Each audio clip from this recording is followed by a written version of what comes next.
तो ठीक है दोस्तों, अभी हम लोग आ चुके हैं बिल्कुल हमारे नॉर्मल स्क्रीन के ऊपर। एंड फाइनली जिस तारीख का हम लोग इंतजार कर रहे थे 4 जून 2024, सो फाइनली वो तारीख हम लोग को आज के दिन देखने को मिल चुकी है। एंड इलेक्शन का रिजल्ट आज के दिन हम लोग को ऑफिशियली सामने आते हुए देखने को यहाँ पे मिलने वाला था, जो कि अभी भी उसकी काउंटिंग यहाँ पे जारी है। एंड जबरदस्त बाजार में हम लोगों को रिजल्ट के चलते बहुत बड़ी हलचल भी देखने को यहाँ पे मिल चुकी है। तो सेंसेक्स भी आप देख सकते हो दोस्तों, 4000 पॉइंट से ज्यादा क्रैश होते हुए देखने को मिल चुका है। लगभग 6.25% की गिरावट है। एंड निफ्टी 50 की अगर हम लोग बात करें तो नियर बाई 1400 पॉइंट की गिरावट, ऑलमोस्ट 6%। निफ्टी 50 भी हम लोग को क्रैश होते हुए देखने को यहाँ पे मिल चुका है। सो ये तो हम लोग कहेंगे 6% भी काफी कम लग रहा है, बिकॉज बीच में निफ्टी नियर बाई 7 to 8% तक हम लोग को क्रैश होते हुए देखने को यहाँ पे मिल चुका था, जो कि आप यहाँ पे देख सकते हो। बट देन अगेन थोड़ी सी हम लोग को अच्छी खासी रिकवरी यहाँ पे देखने को मिल गई। एंड वो भी रिकवरी अगर हम देखेंगे तो मतलब बहुत ही अच्छी रिकवरी थी। यस, आप चेक कर सकते हो, वाओ, नीचे से हम लोग को 3.25% की रिकवरी देखने को मिल गई। वरना अगर हम लोग टॉप से कैलकुलेट कर ले तो बहुत ही बुरी तरीके से निफ्टी यहाँ पे हम लोग को कोलैप्स होते हुए देखने को यहाँ पे मिल रहा था। अभी इसके पीछे का रीजन क्या है ये तो बच्चे को यहाँ पे पता है। इलेक्शन का एक्चुअल रिजल्ट हमारे सामने यहाँ पे आते हुए देखने को यहाँ पे मिला है। एंड उसी के बाद ये रिएक्शन हम लोग को देखने को यहाँ पे मिल चुका है। तो सबसे पहले अगर हम लोग बात करें दोस्तों, तो बाजार को झटका इसीलिए लगा बिकॉज अगर हम लोग यहाँ पे बात करें तो आप सभी लोगों को पता है इलेक्शन से रिलेटेड जो एक्चुअल नंबर थे उसके पहले क्या आता है, एग्जिट पोल आता है। और एग्जिट पोल की अगर हम लोग यहाँ पे बात करें दोस्तों, तो बहुत ही बुरी तरीके से एग्जिट पोल हम लोग को एक्चुअल में इस वक्त फेल होते हुए देखने को यहाँ पे मिल चुका है। अभी एक्चुअल में फेल मतलब क्या? यस, कल के दिन मैंने इससे रिलेटेड एक वीडियो भी बनाया था कि एग्जिट पोल फेल तो होते हैं, बट कैसे फेल होते हैं, जो भी वो पार्टी को मतलब बता दे कि इतने इतने यहाँ पे इनको वोट्स मिलेंगे, उससे उनको ज्यादा मिलते हैं या फिर थोड़ा बहुत कम मिलते हैं, इस प्रकार का डेटा देखने को मिल जाता है। बट बहुत ज्यादा चेंज नहीं होता है। बट इस वक्त की अगर हम लोग बात करें दोस्तों, तो बहुत ही बुरी तरीके से एग्जिट पोल हम लोग को फेल होते हुए देखने को मिल चुके हैं। इसके पहले 2004 के इलेक्शन में इस प्रकार के एग्जिट पोल फेल यहाँ पे हुए थे। एंड अगर हम लोग स्टेट लेवल की बात करें तो वेस्ट बंगाल में जब इलेक्शन हुआ था तभी उस प्रकार के एग्जिट पोल हम लोग को फेल होते हुए देखने को मिले थे। एंड अभी तीसरी बार यहाँ पे हम लोग को एग्जिट पोल अच्छी तरीके से फेल होते हुए देखने को यहाँ पे मिल रहे हैं। मतलब अगर आप यहाँ पे चेक भी करोगे कि एग्जिट पोल की अगर मैं यहाँ पे बात करूँ तो आप यहाँ पे देख सकते हो कि एनडीए से रिलेटेड बताया जा रहा था कि 360 नहीं तो 400, इंडिया टीवी की बात करें तो 370 नहीं तो 400। देन अलग अलग अगर हम लोग यहाँ पे चीज़ों की अगर बात करें तो ओवरऑल वो यही कह रहे थे कि एनडीए की मतलब 350 से ज़्यादा ही सीट आ रही है। और इंडिया अलायंस की अगर हम लोग बात करें तो 160, 140, 150, 160, 125, या फिर अगर आप बाकी के एग्जिट पोल अगर आप देखोगे तो आप देख सकते हैं एनडीए को 350, 360, 370, 377, 360, 386, 358, ठीक है। देन 400, 368, 381 ऐसे ही यहाँ पे बता, मतलब हर कोई यहाँ पे एटलीस्ट ये कह रहा था कि 350 तो सीटें आएंगी किसकी, एनडीए की। एंड इंडिया की अगर हम लोग बात करें, इंडिया बोले तो इंडिया अलायंस की बात करें तो 150, 126, 125, 150, 160, मतलब 150 के रेंज में यहाँ पे सीटें आएंगी। ये एक अनुमान हम लोग को देखने को यहाँ पे मिल रहा था। जैसे कि हम लोग अगर इसका संबोधन करें तो किस वजह से हम लोग करते थे, पोल्स ऑफ पोल करके, ठीक है, एवरेज निकाला जाता था। तो एवरेज के हिसाब से बताया जा रहा था कि 370 के आसपास एनडीए को सीटें आ सकती है करके। एंड इंडिया अलायंस की अगर बात करें तो 150 के करीब, 144 के करीब। बट एक्चुअल जो डेटा देखने को मिला दोस्तों, वो काफी डिफरेंट देखने को यहाँ पे मिल चुका है। सो देखा गया दोस्तों, जितने भी एग्जिट पोल थे उसमें किसी को भी इंडिया अलायंस को मतलब 150 या फिर मतलब 200 में तो किसी ने भी नहीं दिखा था। सिर्फ एक ही एग्जिट पोल था जो था अग्नि न्यूज सर्विस करके, उन्होंने इंडिया को यहाँ पे, इंडिया मतलब इंडिया अलायंस की अगर हम लोग बात करें तो 264 की उन्होंने बात की थी।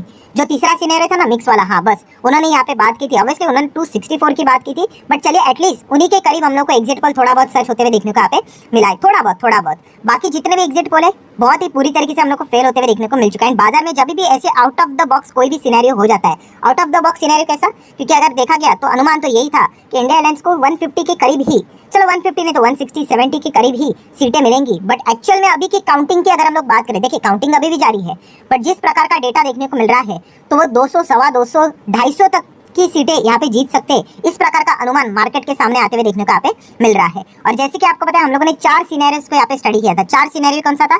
पहला सिनेरियो कि एनडीए जीत के आएगा एंड उसमें बीजेपी अकेले बहुमत के साथ आएगा, 272, 2019 वाला सिनेरियो। सेकंड वाला सिनेरियो भी वैसे ही था कि एनडीए जीतेगा बट बीजेपी को मेजोरिटी नहीं मिलेगी। तीसरा सिनेरियो कौन सा था कि मिक्स सरकार रहेगी, ना तो एनडीए प्रॉपर्ली आएगा ना तो इंडिया प्रॉपर्ली आएगा, 272 मेजोरिटी के साथ। सो ये कंफ्यूजिंग वाला स्टेट। एंड फोर्थ वाला था कि इंडिया अलायंस जीत कर आएगा करके। सो इन चारों सिनेरियो में अगर देखा गया दोस्तों तो ये वाला सिनेरियो हम लोग को फिलहाल तो बाजार में देखने को मिल रहा है। कौन सा? कि अगर देखा गया तो एनडीए की ही सरकार हम लोग को बनते हुए देखने को मिले, बट यस बीजेपी की मेजोरिटी नजर नहीं आ रही है। सो इसी चीज के चलते दोस्तों बाजार में हम लोग को काफी डिस्टर्बेंस देखने को यहाँ पे मिल रहा है। मतलब एनडीए तो आ तो रहा है, बट प्रॉब्लम क्या हो रहा है, 2024 के डेटा अगर मैं आप लोगों को बता दूं, ये देखो अभी भी काउंटिंग जारी है। कि फिलहाल तो बताया जा रहा है कि 244 सीटें, अभी वापस कह रहा हूँ कि काउंटिंग जारी है, 244 सीटें बीजेपी को यहाँ पे बताई जा रही है और मेजोरिटी कितना चाहिए था, 272। तो हम यहाँ पे कह सकते हैं अभी भी अच्छा खासा 30 सीटों के आसपास 30-28 सीटों का गैप मेजोरिटी में आने के लिए बीजेपी को काफी बड़ा गैप देखने को यहाँ पे मिल रहा है। एंड इसी चीज के चलते दोस्तों जैसे ये डेटा यहाँ पे सामने आ गया, जबरदस्त हड़कंप हम लोग को बाजार में मचते हुए देखने को मिला है। देन अगर हम लोग बात करें Indian national Congress last time बहुत ही पुअर परफॉर्मेंस रहा था उनका 2019 का 14 का, उसके बाद इस वक्त का परफॉर्मेंस किसी ने सोचा भी नहीं था। ऑलमोस्ट 100 सीट के आसपास कांग्रेस हम लोग को वापस कमबैक करते हुए देखने को यहाँ पे मिल रही है। एंड उनसे जुड़ी हुई जो बाकी की पार्टीज है उन्होंने भी काफी अच्छा परफॉर्मेंस फिलहाल तो यहाँ पे दिखाया है। सो डेफिनेटली इन्हीं सभी चीजों के चलते बाजार में जबरदस्त हम लोग को हलचलें होते हुए देखने को यहाँ पे मिली है। सो अगर आप बीच में देखोगे कि बाजार चलो ठीक है शुरुआत तो यहाँ पे हो गई, उसके बाद गिरावट एंड ये वाला जो सिनेरियो था ना दोस्तों, यहाँ पे ऐसा हुआ था कि लिटरली एनडीए, ठीक है, एंड उसी के साथ साथ इंडिया अलायंस की अगर हम लोग यहाँ पे बात करें तो एनडीए को बताया जा रहा था कि लगभग 250 के आसपास सीटें, और इंडिया अलायंस भी लगभग देखा गया तो 240 सीटें। मतलब आप देख रहे हो इतना क्लोज हम लोग को कॉम्बैट देखने को यहाँ पे मिल रहा था। मतलब ऐसा लग रहा था कि इंडिया अलायंस ही यहाँ पे बहुत आगे निकलने वाला है करके, और तभी लगा था कि मार्केट में आज तो लोअर सर्किट लग ही रहा है करके। फिर बाद में थोड़ी सी रिकवरी, एनडीए को 260 हो गए, 70 हो गए, अभी जाके थोड़ा वो 300 के करीब देखने को यहाँ पे मिल रहा है। बट यस, बीजेपी को मेजोरिटी यहाँ पे मिलते हुए देखने को फिलहाल तो यहाँ पे नहीं मिल रही है। बट जैसे एनडीए वापस हम लोग को 300 के करीब जाते हुए देखने को मिला, थोड़ा बाजार ने रिलीफ यहाँ पे व्यक्त किया और वापस थोड़ी सी हम लोग को रिकवरी देखने को यहाँ पे मिली है। बट ओवरऑल हम लोग यहाँ पे कह सकते हैं दोस्तों कि इस प्रकार की कल्पना यहाँ पे नहीं हुई थी कि इंडिया अलायंस को इतना जबरदस्त परफॉर्मेंस यहाँ पे देखने को यहाँ पे मिलेगा। मतलब एग्जिट पोल के हिसाब से यहाँ पे मैं बात कर रहा हूँ, ठीक है, तो टोटली एग्जिट पोल फेल होते हुए देखने को मिले, बिकॉज एग्जिट पोल को पकड़कर ही बाजार ने यहाँ पे क्या किया था, थम्स अप दिया था। मतलब फ्राइडे के नेक्स्ट दिन, मंडे की बात करें, मतलब कल के यस्टरडे की बात करें, तो हम लोगों ने देखा था बाजार में जबरदस्त तेजी थी, 3-3.25% की तेजी थी।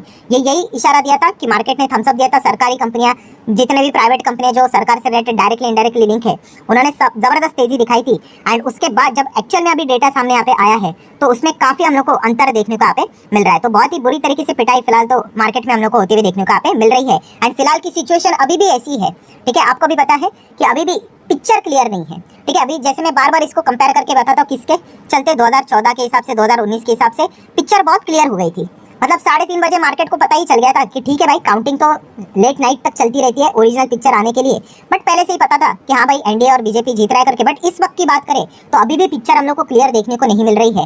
एंड इसी चीज के चलते आपको पता है बाजार में भयंकर अनसर्टेनिटी हम लोग को क्रिएट होते हुए देखने को यहाँ पे मिल रही है। प्लस अभी पॉलिटिक्स भी जबरदस्त तरीके से एक्टिवेट होते हुए देखने को मिलेगी, बिकॉज बीजेपी मेजोरिटी में फिलहाल करंट सिनेरियो के हिसाब से देखने को यहाँ पे नहीं मिल रहा है। सो अगर वापस अगर उनको पावर में आना है एनडीए को, तो क्या करना पड़ेगा बीजेपी को, यस, अपने जो बाकी के जो मतलब जो दल उनके साथ जो चलते हैं उनको मनाना पड़ेगा, उनको उनके साथ यहाँ पे रखना पड़ेगा। तो बहुत सारी चीजें अभी हम लोग को होते हुए देखने को यहाँ पे मिलने वाली है। तो जैसे इस प्रकार की गिरावट देखने को मिले आज के दिन, अगर हम लोग पोर्टफोलियो की बात करें तो जबरदस्त तरीके से हम लोग को कोलैप्स देखने को यहाँ पे मिल चुका है। जिनके पास खास करके सरकार से जुड़े हुए जो भी कंपनियां यहाँ पे रहेंगी, उनको तो लिटरली हम कह सकते बोलते हैं ना कि खून के आंसू जो बोलते हैं ना, उस प्रकार का नजारा हम लोग को उनके पोर्टफोलियो में फिलहाल तो देखने को यहाँ पे मिल चुका होगा। बट हाँ, ये एक बात तो पक्की है, जैसे मैंने बहुत बार आप लोगों को यहाँ पे बताया, अगर आपके पास फंडामेंटली स्ट्रॉन्ग शेयर है, ठीक है, बिजनेस अगर आपका अच्छा है, तो ऑब्वियसली गिरावट के साथ वो भी शेयर यहाँ पे गिर जाएंगे। बट आपको लॉन्ग टर्म में जरूरत डरने की जरूरत यहाँ पे होती नहीं है। हाँ, शॉर्ट टर्म में जरूर इस प्रकार की सिनेरियो हम लोग को देखने को यहाँ पे मिल जाएंगे, उससे परेशानी तो होती है, बुरा तो लगता ही है।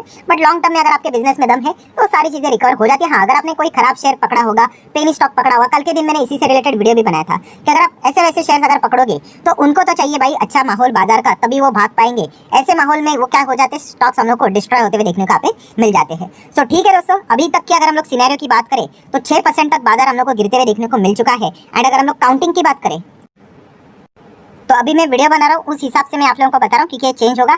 तो एनडीए फिलहाल तो देखा जा रहा है 297 सीटें बता रहे हैं, ठीक है, अभी भी काउंटिंग जारी है, याद रखना ये चीजें चेंज होने वाली है। और इंडिया अलायंस की अगर हम लोग बात करें तो नियर बाय 230 सीटें हम लोग को यहाँ पे बता रहा है। सो डेफिनेटली हम यहाँ पे कह सकते हैं कि बीजेपी मेजोरिटी के साथ यहाँ पे नहीं आ रही, बट यस एनडीए मेजोरिटी के साथ हम लोग को देखने को यहाँ पे मिल रही है। बट उसी के साथ साथ काफी पॉलिटिक्स भी हम लोग को देखने को यहाँ पे मिलने वाला है, ठीक है, उसको मैं आने वाले वीडियो में कवर करूंगा कि मार्केट इतना क्यों नर्वस हम लोग को देखने को यहाँ पे मिल रहा है। देख लेते हैं अभी इसमें क्या चीजें हम लोग को चेंज होते हुए देखने को यहाँ पे मिलेगी। सो आशा करता हूं दोस्तों जितने भी इंपॉर्टेंट पॉइंट्स थे सारे यहाँ पे मैंने कवर कर लिए। वीडियो हेल्पफुल लगा होगा तो चाहो तो थम्स अप दे सकते हो, लाइक एंड शेयर कर सकते हो। मिलते हैं अगले वीडियो में, तब तक के लिए बाय बाय।